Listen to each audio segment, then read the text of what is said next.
কবিতাটার নাম তোমাকে জানাই শতকোটি প্রণাম।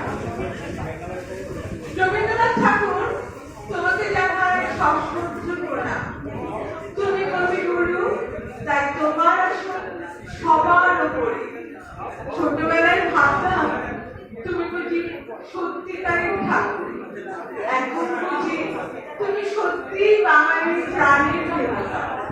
তুমি ছাড়া ফাংশন অসম্পূর্ণ, তুমি ছাড়া বাঙালি অসম্পূর্ণ। ছোটবেলায় সহজ পাঠের মধ্যে দিয়ে তোমার সাথে আমার প্রথম পরিচয়। ছোট খোকা বলে সে কথা কওয়া, কিংবা কলিকাতা চলিয়াছে নড়িতে নড়িতে। মনে মনে চোখ বন্ধ করে কল্পনা থেকে দেখতাম কলিকাতার নড়িতে নড়িতে চলা। এখন এই বয়সে কোনো ফাঁকা মাঠে তাল গাছ থেকে মনের মধ্যে ঘুমঘুম করে ওঠে। তাল গাছ এক পায়ে দাঁড়িয়ে, সব গাছ ছাড়িয়ে। এখনো ট্রেনে উঠে জানলার ধারে বসে নদী, খাল, বিল, পুকুর, গাছ, পাখি, গায়ের মধ্যে কলস পাকে ঘরে ফেরা দেখি। থেকে থেকে তোমার কবিতাই মনে পড়ে। আমার এই ছোট নদী, কুমোর পাড়ার গরুর গাড়ি, এই সবই মনে পড়ে। ছোট নদীর বর্ণনা তুমি যেরকম দিয়েছ, বারবার আমি দেখেছি সেই ছবি ট্রেনের জানলাতে। ছোটবেলায় যখন তোমার জীবন স্মৃতি হাতে এলো, পড়লাম, তোমার জন্য খুব কষ্ট হয়েছে।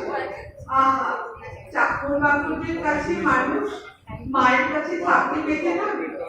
তোমার লেখা যত কবিতা সব পড়া হয়নি, যেগুলো পড়েছি সবগুলো যে মানে বুঝেছি তাও নয়। তবে বেশ কিছু লেখা মনের অতলে গিয়ে স্পর্শ করেছে। অমল ভূঁইয়ারের গল্পটা মনে গভীর স্থান করে নিয়েছে। অমলের চলে যাওয়াটা মন মেনে নিতে পারেনি।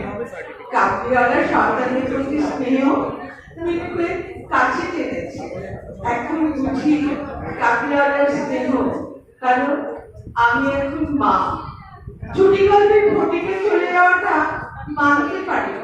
কেন এমন করলে তুমি? দুদিনের জ্বরে ফটিক চলে গেল, মাও ছিল না কাছে।